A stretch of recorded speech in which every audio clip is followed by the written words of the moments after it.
Good to see you, pilgrims. Welcome to a special Halloween and Beyond episode of Dying to Know More.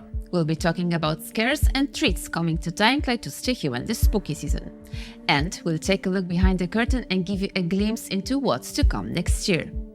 Tonight will be fully dedicated to Dying Light to Stay Human, so don't expect any beastly surprises. But if you're curious about Dying Light the Beast, make sure to follow us on all our socials and wishlist the game to be one of the first to know any news the moment we post it. Alright, as they say, it's as fun to scare as to be scared, so I'm excited to tell you more. And so is our first guest, the director of this year's Halloween event. Hi Alex. Halloween may be a few hours away for us, but it's already hit Villador, and I'd like to know what our players can expect. Hi Paulina and hi Pilgrims.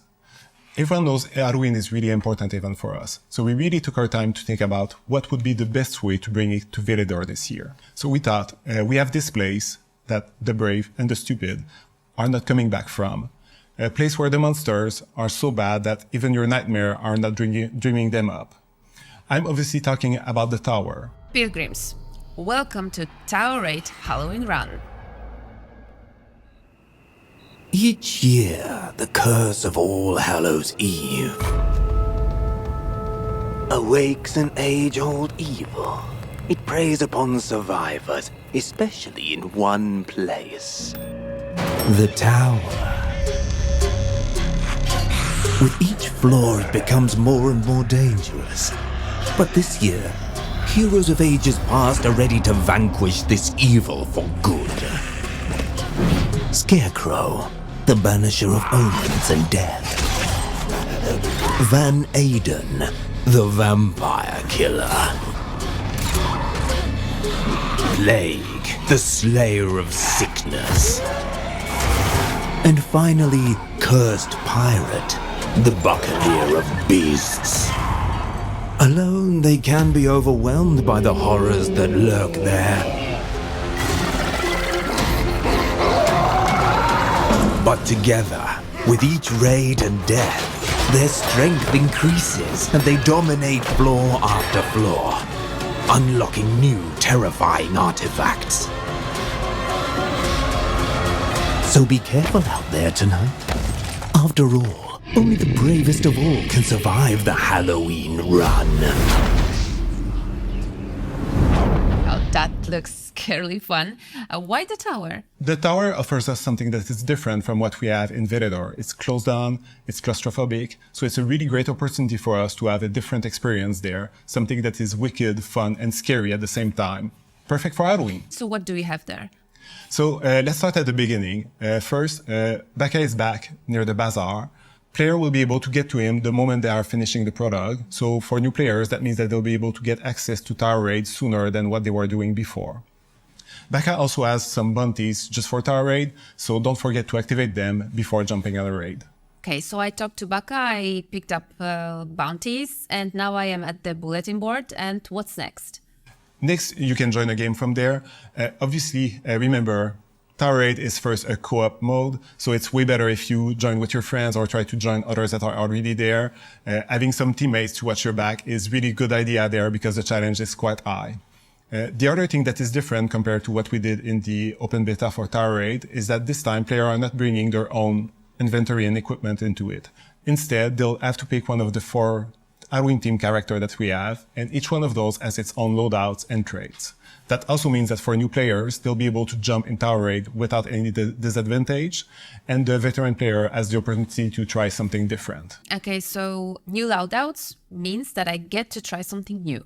Exactly. And on top of the loadout, we're also introducing a new mechanics, a new progression that will let the player unlock new skills for Tower Raid, and we're calling those perks.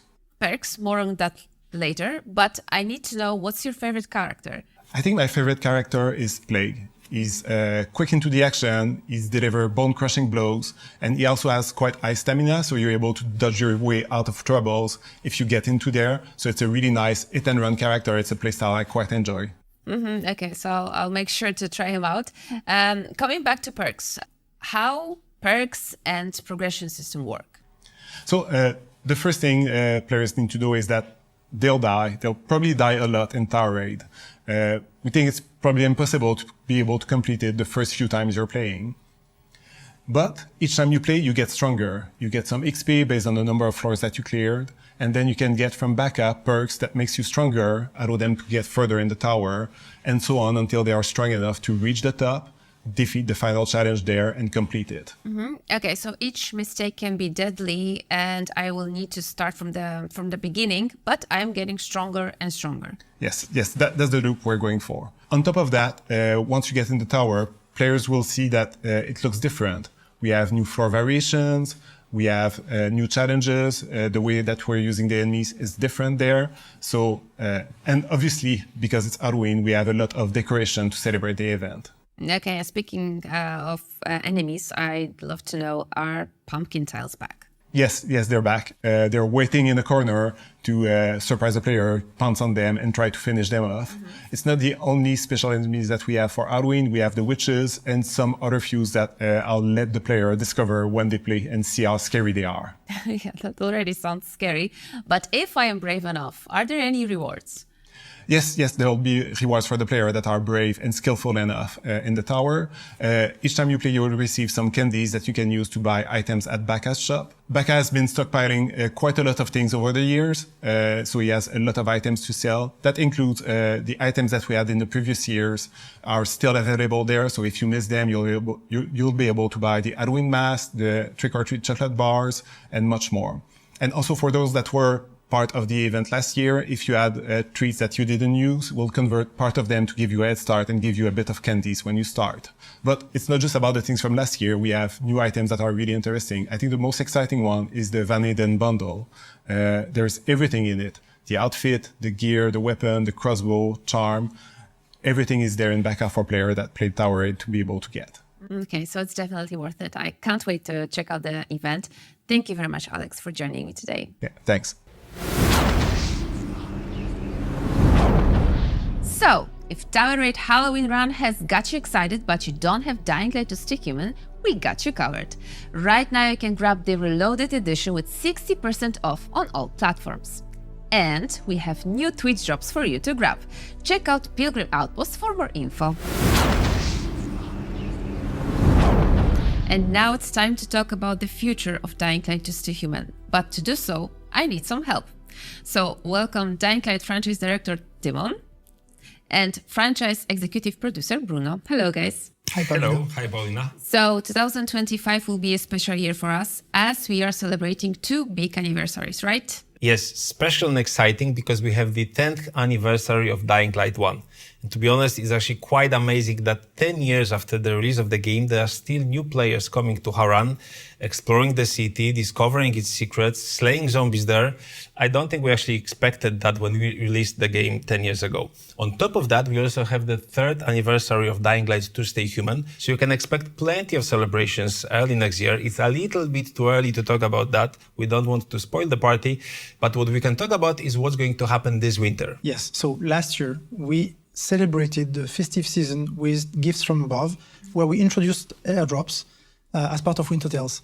And it's something we're excited actually to bring back into the game. And of course, players can expect new rewards. Yes, so we have the Halloween event in this year in the form of Tower Raid. We have the winter celebrations. We have the party for the anniversary, of course, anniversary event as well. And I think it's safe to say that we feel quite comfortable with this pace, with this cadence of 4 big events each year and smaller updates, activities in between. So this is what we want to continue next year as well. Speaking of Halloween, Alex already told us about the Tower Raid Halloween run, but what about the future of the Tower Raid mode? Well, so first, Halloween Run is a new iteration, a new take on the concept of Tower Raid open beta that we ran last summer. And it's a good indication towards the direction we want to take this game mode into. At the core, what we feel is important is actually supporting multiple characters with each their own loadout, their own traits, their own playstyle even. Mm-hmm. Yeah, that's exactly what you can experience right now, playing the Halloween Run version of Tower Raid that we have just released. Yeah, absolutely. Another thing that is important for us is to make this game mode separate from the main game so that players can access it right away and they can enjoy it actually without spending time in the main story as well. Yep, and actually we want you guys to tell us what you think about this direction. So all feedback is appreciated. Please be vocal about what you think about the classes, the tower raid in general. And if I may ask, please also tell us another one thing that we also considering to have some tweaks for. It's the alterations. We keep hearing from some of you that you think they don't really live up to their full potential. And we are considering a couple of changes, maybe adding some rewards, maybe making them twist the rules of the game in a more significant way. So again, your feedback is needed here. Please tell us what you think about how do you imagine the future of alterations. So I heard that, Pilgrims. Help us to make Dying Light 2 even better. But speaking of, I'd like to know more about the future of the game. The future of the game. Okay, so a lot is going to happen. But before we go into that, I think it makes sense to kind of recap what we did over the course of the last 12 months. So we have released 7 major game updates, and all of them have added literally hundreds of new features, tweaks, improvements to the game. When you look at this, we had major new features like the Nightmare difficulty mode, like the firearms. We had quality of life improvements, like the loadout system, like lots of UI tweaks. And we also had new content to play, like the survivor missions, board quests, or the return of Tolga and Fatih. So quite a lot happened, actually, but we are not stopping there. Yeah, absolutely. We also have introduced a whole lot of visual improvements to the game over the past few months. And this is something that we want to build upon. Like right now, we're working on major enhancements, graphically, technically, on Dying Light the Beast, and this is something that we might be able to actually bring into Dying Light 2 as well. Yep, so the plan is to try and bring some of the advancements from the Beast to Dying Light to Stay Human to make the game look nicer. We will also keep adding new features and content, of course, but what's important is we also want to generally make the game better. So we are constantly listening to the voices from community, trying to pick up topics that the community feels we should focus on right away and tweak, improve right away, and we still continue to do this over the course of next year. And I think even the update that we have right now, the Halloween update, is also a proof of that, because there's also a number of improvements basically coming directly from the community. So you can expect that to continue over the next year. Maybe another thing as well that is worth mentioning is that one area of the game that we rarely touch really is the early hours of it. And we got some feedback from our players actually saying that, because we have like lots of new players coming and joining us every month, right? And so what they're saying is that we could streamline a little bit more, the beginning, and to make it a bit more accessible as well. So this is something that we want to look into. Wow, that's a lot.